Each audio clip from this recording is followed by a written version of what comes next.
ग्वालियर चंबल में देखें तो कई सारे युवा जो हैं अवैध कट्टा लहराते हुए फायरिंग वगैरह करते हैं। अपराधियों को तो पुलिस से कांटेक्ट करने में डर लगना चाहिए, लेकिन जो अपराधी जनता का जो पुलिस से थानों में कनेक्शन है वो उतना नहीं है। मतलब याद आता है जब वो सिमी आतंकी का एनकाउंटर हुआ था, उसके लीडर आप थे, तो क्या थोड़ी घटना थी, मैं जानना चाहूंगा।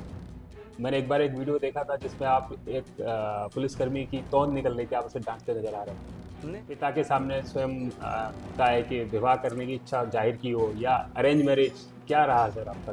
एक नहीं, दो नहीं, तीन तीन बार राष्ट्रपति द्वारा आपको सम्मान मिला, एक बहुत। देखिए, प्रथम प्रयास में ही मेरा चयन हो गया था और जी। 22.5 साल का था मैं जब मैं सिलेक्ट हो गया था। अम्बा उस समय मैंने आपको बताया कि बहुत ज़्यादा जो है डकैती से प्रभावित हुआ करता था और कई बार इस गोलियों के आदान प्रदान की स्थिति बनी। जी। टीयर गैस हमने चलाई और टीयर गैस के पीछे रहकर फिर आगे बढ़ना, यानी फिर मतलब टीयर गैस अपने ऊपर लेना, काफ़ी संख्या में अपराध थे। जी। उस समय एक जेल प्रहरी की हत्या तोड़ के जेल ब्रेक किया था इन्होंने जी। कि वो चारों तरफ से घेरे जा चुके हैं और उनको सरेंडर करना चाहिए।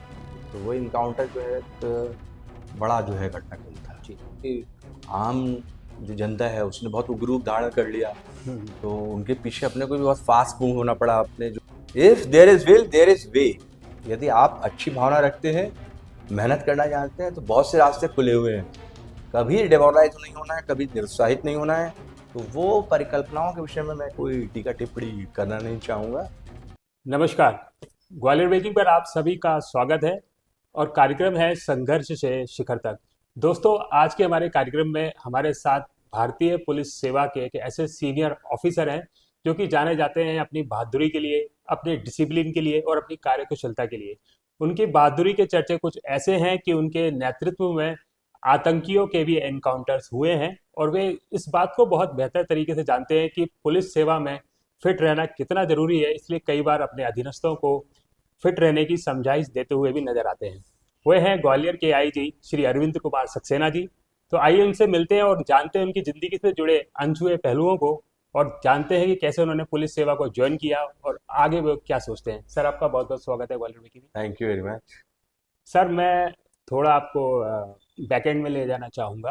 कैलापस मेरा जो है 1890s का दौर, जब श्री अरविंद कुमार सक्सेना जी 14-15 साल के हैं, और उनके मन में उस समय क्या चलता था कि पुलिस में ही जाना, जैसे कि आपके पिताजी पुलिस सेवा में ही थे, पुलिस में ही जाना, या मन में क्या उस समय उथल पुथल होती थी करियर को लेकर?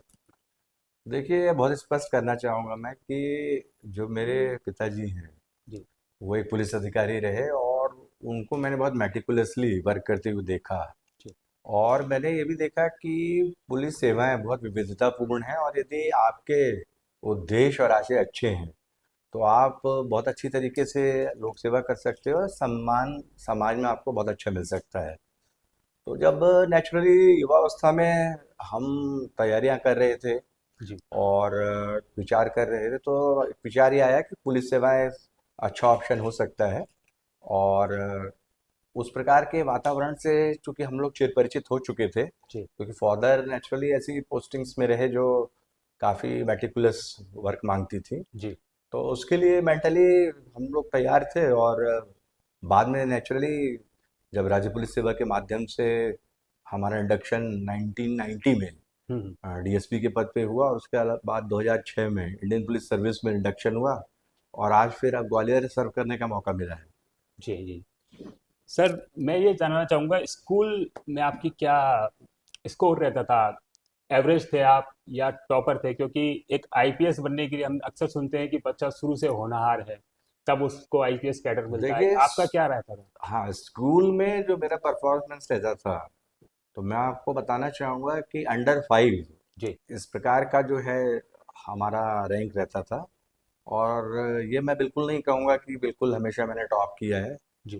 तो कभी अगर फर्स्ट से लेकर 12th का परफॉर्मेंस जज करें, हम्म। तो 2 बार एक टॉप भी किया, लेकिन उसके बाद कभी थर्ड आ गए, कभी फिफ्थ आ गए, कभी फोर्थ आ गए, इस ढंग से रोटेट होते रहे। तो ये हम्म। बहुत आवश्यक नहीं है कि आप बिल्कुल थ्रू आउट टॉपर ही रहें और उसके बाद किसी प्रतियोगी सेवा में आपका चयन हो। हम्म। क्योंकि प्रतियोगी सेवा के लिए आपका जो परफॉर्मेंस है, उसमें जो विषय है, इसके अलावा जो आपका व्यक्तित्व है, हम्म। और दोनों का संतुलन इस प्रकार का होना चाहिए कि प्रतियोगी परीक्षा को आप क्लियर कर सकें। हम्म। तो नेचुरली खेलों के प्रति भी मेरा आकर्षण रहा शुरू से। जी। और सामान्य ज्ञान की जो प्रतियोगिताएं थी हम्म। उसमें भी मेरा काफी आकर्षण रहा। तो स्कूल और कॉलेज स्तर पर मैंने कई प्रकार की जो सामान्य प्रतियोगिताओं में भाग लिया, और उसमें राष्ट्रीय स्तर पे भी मेरा एक बार 7th रैंक आया था, जब मैं जी। 10th का स्टूडेंट होता था मॉडल स्कूल से जबलपुर से। हम्म। तो कुल मिला के अगर ऑलराउंड अप्रोच रखते हैं अपन और कोई अपना गोल बनाते हैं तो निश्चित रूप से उसमें सफलता मिलती है। जी। सर, मुझे जो जानकारी है, आपने इंजीनियरिंग की थी, तो आपको पुलिस सेवा में जाना था, फिर इंजीनियरिंग के बीच में ये कैसे हुआ था? देखिए, जो इंजीनियरिंग एक ऐसा विषय रहता है जिसमें आपको थोड़ा सा एनालिटिकल अप्रोच है, जी। इसके अडॉप्ट करना पड़ता है। और जैसा कि मैंने आपको बताया हम्म। कि मैंने it is in my blood hmm. To serve police department. मेरे जो फादर हैं हम्म। वो पुलिस अधिकारी रहे। जी। तो नेचुरली उस और एक इंक्लिनेशन तो थी उन सेवाओं की ओर। हम्म। और यहाँ मैं आपको बताना चाहूँगा कि जो मैंने विषयों का चयन किया हम्म। वो उस समय इंडियन हिस्ट्री और यूरोपियन हिस्ट्री ओके। मैंने चूज किए थे, और उसमें काफ़ी अच्छी स्कोरिंग करके हम्म। जो प्रतियोगी परीक्षा जो हमारे इंडक्शन के लिए आवश्यक थी उसको क्वालिफाई किया। हम्म। मुझसे इस प्रकार के प्रश्न जो इंटरव्यू में पूछे गए थे, तो मैंने बताया था कि हो सकता है कि टेक्निकल बैकग्राउंड है मेरा, तो ये आवश्यक नहीं है कि उसी सेवाओं को मैं कंटिन्यू प्रीफर करें। करूं। और इस प्रकार की जो लोक सेवाएं हैं जिसमें पब्लिक डोमेन थोड़ा सा विस्तृत है, इसका भी चयन हम कर सकते हैं। और आजकल आप देखिए बहुत से टेक्नोक्रेट्स हैं हम्म। जो इवन आईआईटी के काफ़ी अच्छे टॉपर्स जो हैं, हाँ, हाँ। वो भी सिविल सर्विसेज में जो आईएएस और आईपीएस से स्टार्टिंग कर रहे हैं। तो ये नेचुरली आपके इंस्टिंक्ट पे डिपेंड करता है कि आप किस प्रकार के ऑप्शंस अपने कैरियर के लिए प्रीफर करते हैं। हम्म। सर, 90s में आपका एमपीपीएससी में सिलेक्शन हुआ था, तो मैं जानना चाहूँगा, सर, पहला ही प्रयास था या कितने अटेम्प्ट आपको लगे थे उसमें? देखिए, प्रथम प्रयास में ही मेरा चयन हो गया था, और जी। 22.5 साल का था मैं जब मैं सिलेक्ट हो गया था। हम्म। और 23वां जो जन्म दिवस है मेरा, हम्म। वो पुलिस जो अकादमी हम लोगों की रहती है सागर में, हम्म। वो वहाँ पे हमने सेलिब्रेट किया था। पुलिस सेवाओं में काफ़ी युवावस्था में चयन हुआ, और उसके बाद कुछ ऐसा संयोग रहा कि किसी परीक्षा में हमें अपियर भी नहीं हुए, अच्छा। क्योंकि ये मान रहा था उस समय कि काफ़ी जल्दी इंडक्शन हो जाता था इंडियन पुलिस सर्विसेज में भी। हम्म। और फादर चूंकि पुलिस सेवाओं से अच्छी तरीके से विज्ञ थे, हम्म। तो उनका ये मानना था कि आपको अपना होम कैडर जो है राज्य पुलिस सेवाओं में तो मिलता ही है, हाँ, हाँ। और अब जब इंडियन पुलिस सर्विस में इंडक्शन होगा तो ये सबसे बेहतर ऑप्शन रहेगा, यानी कि एज अभी आपकी कम है। तो अगर यहीं की ही आप मतलब जो इंडियन पुलिस सर्विस में आप जो एब्जॉर्व हो जाओगे, और मध्य प्रदेश का जो आपका कैडर है वो भी बना रहेगा, तो इसमें आप प्रीफर करो। और मेरा भी अपना सोचना ये था कि यानी एक बार आपने ज्वाइन कर ली है सेवाएं, तो मन लगा के काम करो, और जिस सेवाओं को आपको आपने आप किया है उसमें अच्छे अच्छे से परफॉर्मेंस देके आगे बढ़ते जाओ। हम्म। सर, जब पहली पोस्टिंग आपको डीएसपी के रूप में मिली थी, तो क्या चैलेंजेस आपको फेस करने पड़े थे उस दौरान? देखिए, स्पष्ट करना चाहूँगा मैं कि पहले तो 2 साल की ट्रेनिंग होती है, उसके बाद मेरी पदस्थापना हुई थी एसडीओपी अम्बा के पद पे, जो जिला मुरैना में है। हम्म। और एसडीओपी अम्बा का पद जो है उस समय काफ़ी महत्वपूर्ण माना जाता था, क्योंकि 92-93 में थोड़े मूवमेंट उस समय जो है डैकपार्टी से संबंधित जो समूह हैं उनके रहते थे। तो मुझे अच्छी तरीके से याद है यानी कि बहुत से अवसरों पर हमको जो महुआ थाना है वहाँ पर एक पीनट से कनेक्ट करता हुआ पीपों का ब्रिज है, हम्म। उसको रात में हम लोग क्रॉस करके जाते थे, और उत्तर प्रदेश की पुलिस के साथ कई बार भीड़ों की सर्चिंग करते थे। इसके अलावा जो नगड़ा थाना है, अम्बा थाना है, सिहोनिया थाना है, ये भी काफ़ी मूवमेंट वाले इलाके थे, और यहाँ भी अच्छी मेहनत आपको करनी पड़ती थी। और मैं आपको बताना चाहूँगा उस समय मैं बैचलर था, तो जी। नेचुरली जो मेरे अधिकारीगण हैं उनका जो है ये विश्वास रहता था कि ये अधिकारी युवा है, और इसके अलावा भी कोई पारिवारिक जिम्मेदारी नहीं है। तो वो काफ़ी जो चुनौतीपूर्ण काम है मुरैना जिले के, हम्म। वो उसमें मुझे और अवसर मिलता था। उसमें इवन सबलगढ़ हुआ, और जौरा हुआ, बामौर सब डिवीजन हुआ, उनको भी कई बार मैं कोऑर्डिनेट करते हुए कई जो ऑपरेशन है उनमें शामिल हो जाता था, क्योंकि मेरे पास जो है काफ़ी समय रहता था, और अपने विभाग के लिए मैं बहुत अच्छा समय डिवोट कर सकता था उस समय, क्योंकि किसी प्रकार की स्वयं के परिवार की या क्योंकि माता पिता जबलपुर में निवास करते थे, हम्म, तो कोई जिम्मेदारी उस समय इस प्रकार की नहीं थी, तो बहुत फ्रीक्वेंट मूवमेंट जो है पुलिसिंग के लिए होते थे। जी। कभी जैसा आपने बताया डकैतों के साथ आपका कई बार सामना हो, कभी कोई ऐसी घटना हुई सर बिल्कुल जान पर आ गई हो कि बहुत क्लोज इनकाउंटर हुआ हो ऐसा कुछ? देखिए, अम्बा उस समय मैंने आपको बताया कि बहुत ज़्यादा जो है डकैती से प्रभावित हुआ करता था, और कई बार इस गोलियों के आदान प्रदान की स्थिति बनी। जी। और चूंकि हमारे जो सीनियर अधिकारी थे उस समय, वो बड़े एक्सपर्ट थे इन सब उसमें, और उनके द्वारा इस प्रकार की व्यूह रचना करी जाती थी कि कभी इस प्रकार से जो बहुत ही कोई आसन संकट उत्पन्न हो गया हो जीवन को, ऐसी कोई स्थिति मेरे समय तो मैंने अनुभूति नहीं की उसकी, या कोई रियलाइज नहीं की। हमेशा हम लोग का अपर ही हैंड रहा है अचीवमेंट में। हम्म। सर आपके विवाह से पहले ही आप एक अच्छी जॉब में आ गए थे, तो कभी पिता के सामने स्वयं होता है कि विवाह करने की इच्छा जाहिर की हो, या अरेंज मैरिज क्या रहा सर आपका जीवन नहीं, संगिनी के बारे में थोड़ा जानना चाहूँगा। जैसा कि मैंने आपको बताया कि चयन ही 22.5 वर्ष में हो गया, और जी। 23वां जन्म दिवस जो है एकेडमी में मना। जी। तो उसके बाद मेरा ये कहना है इसमें कि जो मैरिज हुई वो करीब 29 साल में हुई। अच्छा। तो आप समझ सकते हैं, 6 साल आप बैचलर रहे हो तो कोई आपकी पर्सनल पसंद नहीं रही होगी। हम्म। तो जो परिवार ने डिसाइड किया, और जो आपसी सहमति से दोनों परिवारों में हम्म। डिसाइड हुआ, उसके आधार पर जो है विवाह बंधन में बंधे। हम्म। सर तो कभी किसी केस को लेकर घर पर डिस्कस होता है मैडम से आपका? हाँ बिल्कुल, उसमें चूंकि वाइफ भी जो है मास्टर डिग्री वाली है, एमएससी जी। काफ़ी अच्छे अंकों से उन्होंने उत्तीर्ण की। जी। तो कई विषयों पे जो खासकर जो अपना केमिकल एनालिसिस से जुड़े विषय हैं, इस पे कई बार हमारी चर्चा होती है, और कई बार ऐसे केसेस होते हैं जो कि सभी पूरे परिवार के लिए इंटरेस्टिंग रहते हैं। हम्म। तो उसमें हम लोग जो है आपस में अपने विचारों को बहुत अच्छी तरीके से शेयर करते रहे, और ये तो म्यूचुअल एक प्रकार से अंडरस्टैंडिंग का विषय होता है कि अगर क्यूरियोसिटी वाला कोई विषय आता है तो उसमें हम्म। विचार एक दूसरे से शेयर होते ही हैं। जी जी जी जी। सर एक मुझे किस्सा याद आता है, जब वो सिमी आतंकी का एनकाउंटर हुआ था, उसके लीडर आप थे, तो क्या थोड़ी घटना थी, मैं जानना चाहूंगा वो। उस समय मैं पुलिस अधीक्षक उत्तर भोपाल हुआ करता था, और जी। उसमें जो 8 उसमें जो सिमी एक्टिविस्ट थे, जी। तो ये जो है जेल में डिटेन थे, और इनके ऊपर काफ़ी संख्या में अपराध थे।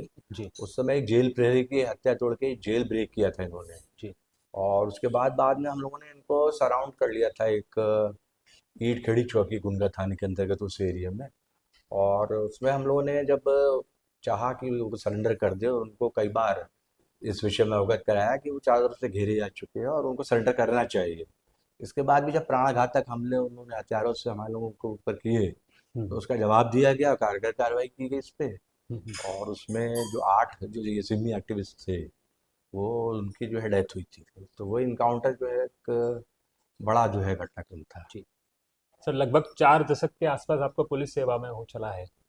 इस दौरान कभी काफी मीठे और कड़वे अनुभव आपके रहे होंगे पुलिस सेवा के दौरान, तो कभी ऐसा मौका आया हो कि डिमोटिवेट आप हो गए हो, निराशा, कभी अपने उच्च अधिकारी अपन से कुछ कह देते हैं, या कभी अधीनस्थ अपने अकॉर्डिंग काम नहीं करते हैं, तो जब नैराश्य में अपन जाते हैं सर, तो उससे आप कैसे निकलते हैं, कैसे मोटिवेट खुद को करते हैं कि पॉजिटिव बने रहें?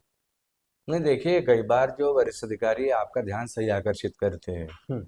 तो हमेशा ट्रू स्पिरिट में आपको जो अनुभवी अधिकारी या अच्छी इमेज के अधिकारी कहीं गाइड करते हैं, कई बार डांट भी पड़ती है, ऐसा नहीं है। हम्म। तो उसको ट्रू स्पिरिट में लेना चाहिए और अपना काम सुधार के देना चाहिए। और मैंने तो कई बार ऐसा महसूस किया कि ऐसे मौके मैंने कम दिए वरिष्ठों को, लेकिन जब भी डांट पड़ी तो उसमें फिर मैंने डबल लगन से काम करके दिया। और फिर उन्होंने मुझको फिर चाय ऑफर किया, नहीं कि थोड़ी तुम्हें जो है डांट मैंने जो है ज़रूर दी, लेकिन तुम और बेस्ट तुमसे मैंने जो है प्रोड्यूस कराया।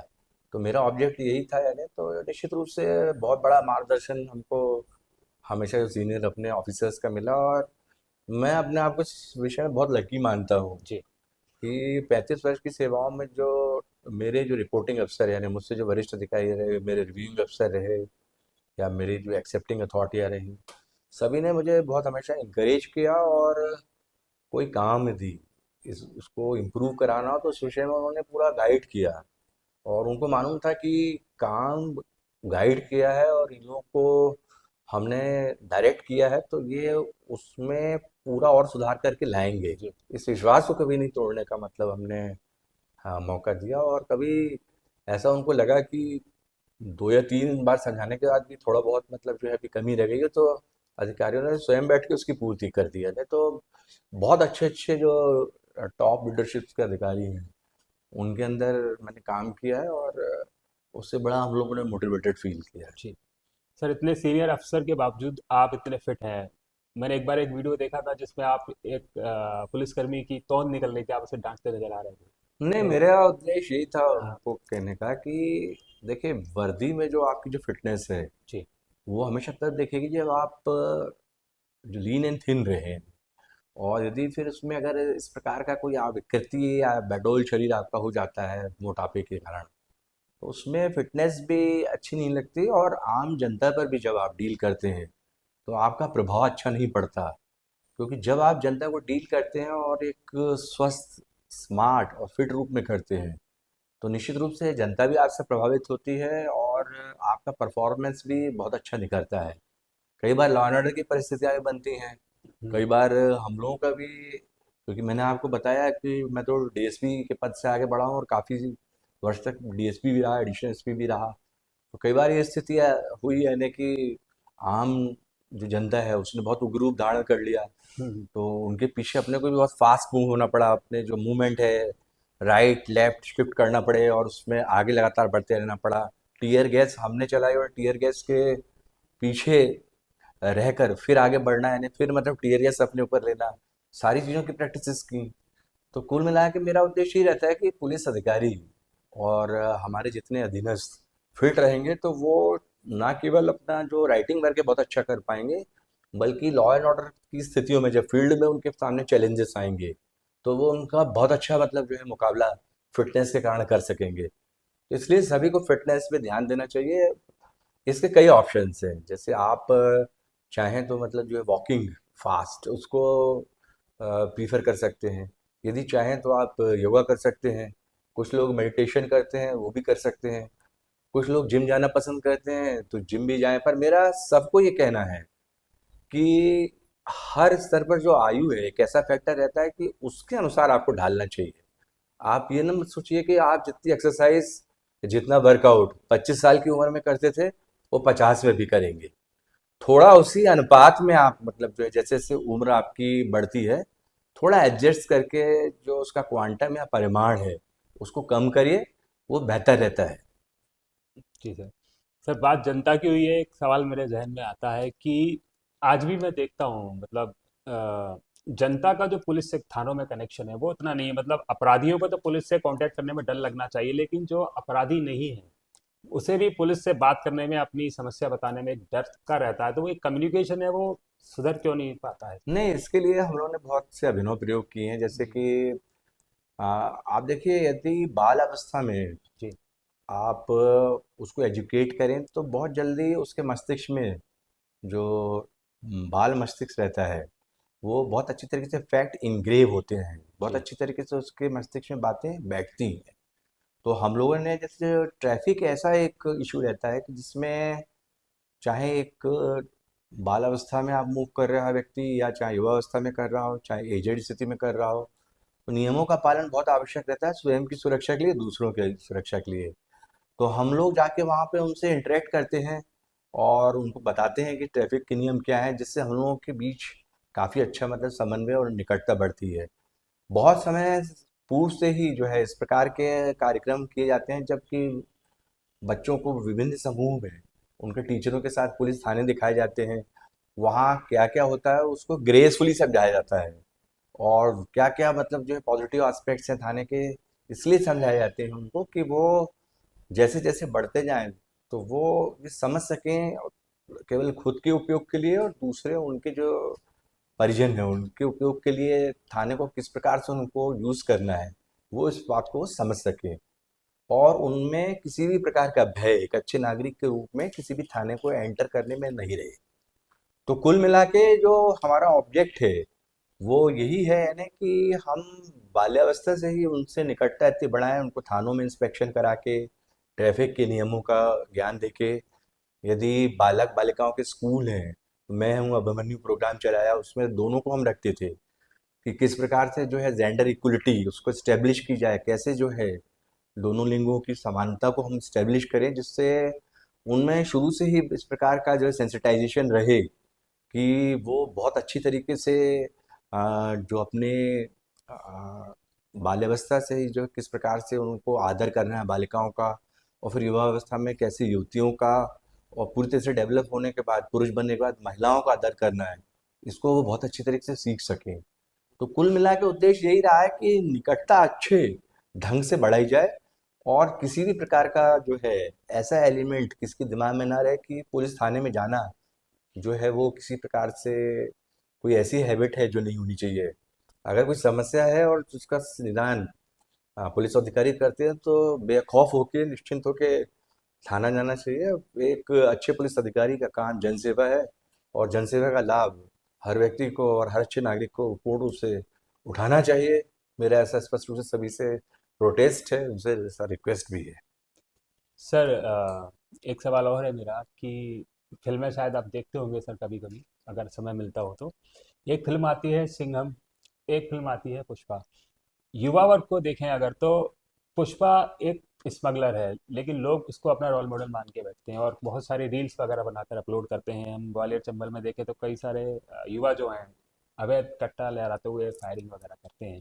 तो ऐसे युवाओं को सर आप क्या कहना चाहेंगे कि एक स्मगलर को लोग रोल मॉडल मान रहे हैं और एक बेहतरीन पुलिस ऑफिसर की कहानी है सिंघम, उससे दूर हट रहे हैं?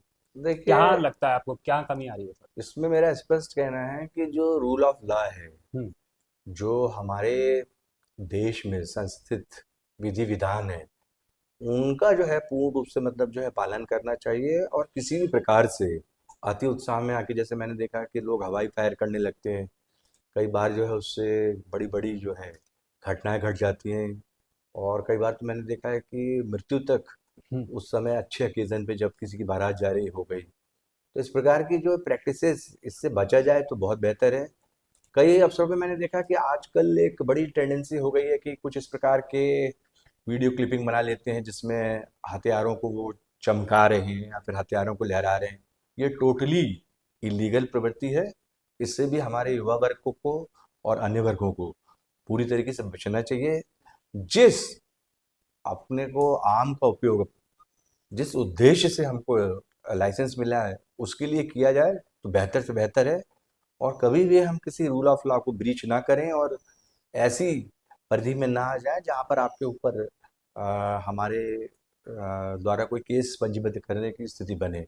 जहाँ तक आपने कुछ फिल्मों का जिक्र किया, तो फिल्मों में जो परिकल्पनाएं रहती हैं, जैसा कि आपने देखा होगा कि वो स्टार्टिंग में ही आपको बता देते हैं ना कि वो उनका एक परिकल्पित स्वरूप है। तो वो परिकल्पनाओं के विषय में मैं कोई टीका टिप्पणी करना नहीं चाहूँगा।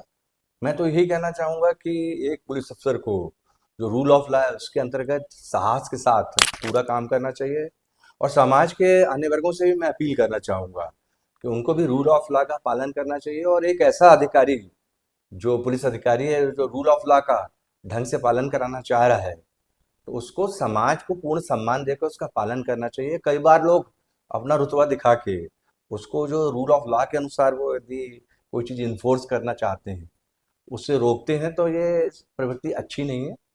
और सभी नागरिकों की सुरक्षा के लिए हम लोग जो है कटिबद्ध हैं, तो हमको भी उसी प्रकार का सहयोग सभी से अपेक्षित है। और हमेशा जो है जिसको बोलते हैं एक पर एक 11, तो मतलब अगर नागरिक वर्ग पुलिस वर्ग के साथ जुड़ेगा, दोनों पॉजिटिव रहेंगे, तो इसके बेस्ट रिजल्ट मिलेंगे, और क्षेत्र में जो है शांति व्यवस्था बनाए रखने में और कानून व्यवस्था बनाए रखने में हम सभी को मदद मिलेगी, जिसका सीधा लाभ आम नागरिक जन को मिलेगा। जी सर। सर आप एक ऐसे पुलिस अफसर हैं कि एक नहीं, दो नहीं, तीन तीन बार राष्ट्रपति द्वारा आपको सम्मान मिला, एक बहुत बड़ी बात होती है किसी के करियर में।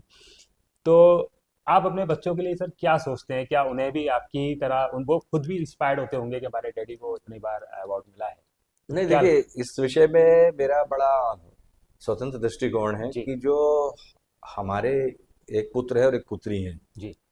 उनको मैंने उनकी इच्छा के अनुसार विषयों का चयन करने दिया, और उनकी इच्छा के अनुसार कैरियर चयन करने का ऑप्शन दिया। मैं बताना चाहूँगा, मेरे फादर भी पुलिस अफसर थे, जी लेकिन उन्होंने मुझे कभी कंपेल नहीं किया। मैंने अल्टीमेटली इंजीनियरिंग ज्वाइन की थी। जी। पर चूंकि बचपन से ऐसे सीड्स थे और बचपन से मतलब ऐसा एक्सपोजर था जहां मैंने ऐसा महसूस किया कि एज ए पुलिस अफसर मतलब अगर आप अच्छा दृष्टिकोण रखते हैं तो जनता के बीच जाकर अच्छा परफॉर्म कर सकते हैं और लोगों को लोगों के लिए कुछ अच्छा कर सकते हैं। तो इस कारण से मैंने उस ऑप्शन को एक अपनी इच्छा के साथ स्वीकारा। पर मैंने अपने जो दोनों बच्चे हैं उनको स्पष्ट रूप से खुली छूट दी है कि वो करियर का चुनाव अपने आप करें। एक ने लॉ क्षेत्र को चुना है, एक ने इंजीनियरिंग क्षेत्र को चुना है, तो वो उस क्षेत्र में अपनी प्रतिभा के अनुसार आगे बढ़े। एक पिता के रूप में बस मेरी यही कामना है। बाकी मेहनत तो उनको ही करनी है, क्योंकि स्पष्ट रूप से मैंने कहा है कि अपनी मेहनत से ही आगे बढ़ो। और अपनी मेहनत से जो व्यक्ति आगे बढ़ता है तो वो मीलों दूर आगे जाता है। तो यही उनको मैंने संदेश दिया है कि ओनली मेटिकुलस एफर्ट पेज, यानी कि केवल आपको जो बहुआमी प्रयास है वही आपका मार्ग जो है वो सरल, सुगम और उन्नतिशील बनाते हैं। तो यही मेरा उनको भी मतलब जो है आह्वान है, और यही मेरा युवा वर्ग से आह्वान है कि जो करियर का चुनाव है आप अपनी प्रतिभा अनुसार करिए। और हो सकता है कि एक पेंटिंग में व्यक्ति इतनी ऊंचाइयां हासिल कर ले कि जो बहुत बड़े बड़े ब्यूरोक्रेट हैं उनकी पेंटिंग देखने जाए। अच्छा। फोटोग्राफी के क्षेत्र में बहुत से लोगों को मैंने देखा है, यानी कि उनकी पेंटिंग हम जैसे अधिकारी या हमसे वरिष्ठ अधिकारी भी देखने जाते हैं। हम्म। ऐसे कुछ ड्रामास करने वाले लोग मैंने देखे कि उनका जो प्रेजेंटेशन देखने आया, हम और हमसे बहुत सीनियर अधिकारी जाते थे। हम्म। तो विधाएं जो है वो बहुत हैं, असीमित हैं। विधाओं में आपको किस प्रकार से अपनी प्रतिभा को अपने नेचर के अनुसार ढाल के अपने प्रोफेशन का चयन करना है, इसके लिए हमारा युवा वर्ग बिल्कुल ओपन माइंड विंडो रखे।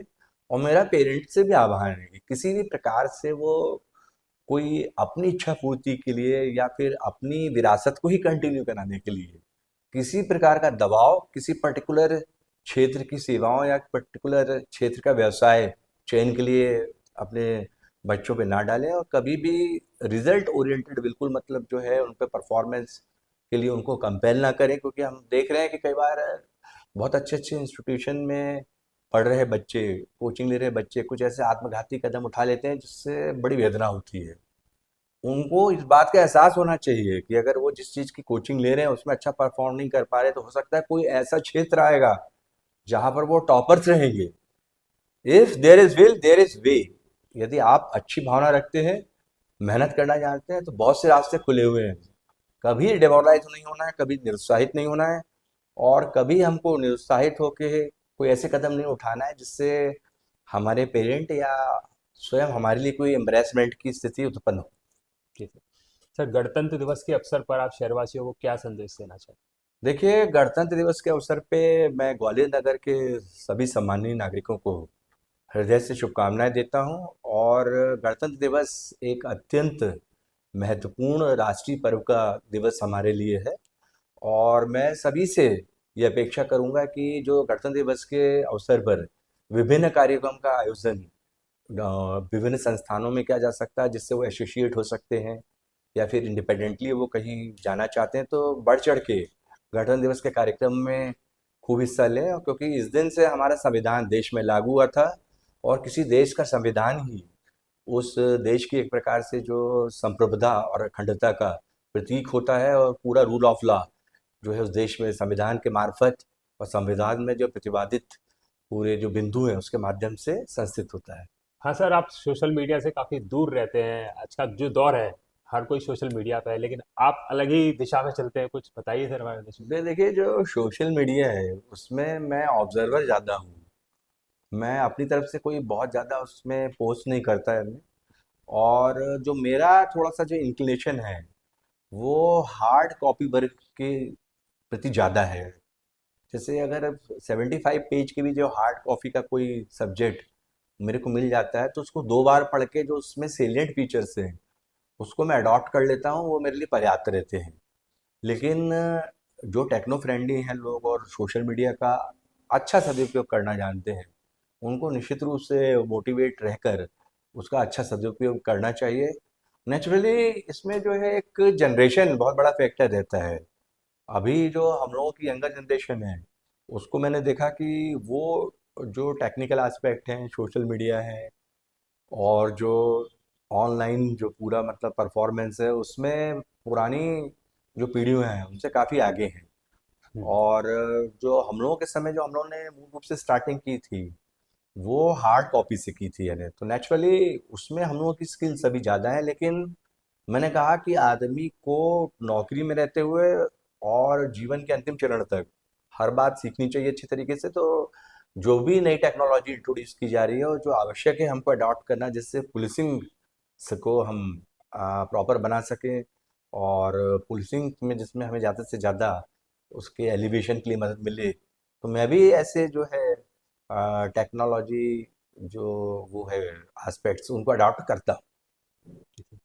बहुत बहुत धन्यवाद सर। तो हमारे साथ थे ग्वालियर आईजी आईपीएस अरविंद कुमार सक्सेना जी, जिन्होंने अपनी ज़िंदगी से जुड़े बहुत सारे अनुभव हमारे साथ साझा किए और युवाओं को एडवाइस भी दी कि कैसे वे अपना बेहतर करियर बना सकते हैं और जीवन में आगे बढ़ सकते हैं। आपको ये एपिसोड कैसा लगा हमें कमेंट बॉक्स में ज़रूर बताइए। मैं गौरव फिर से हाजिर होऊंगा किसी नए ऑफिसर के साथ। तब तक के लिए धन्यवाद।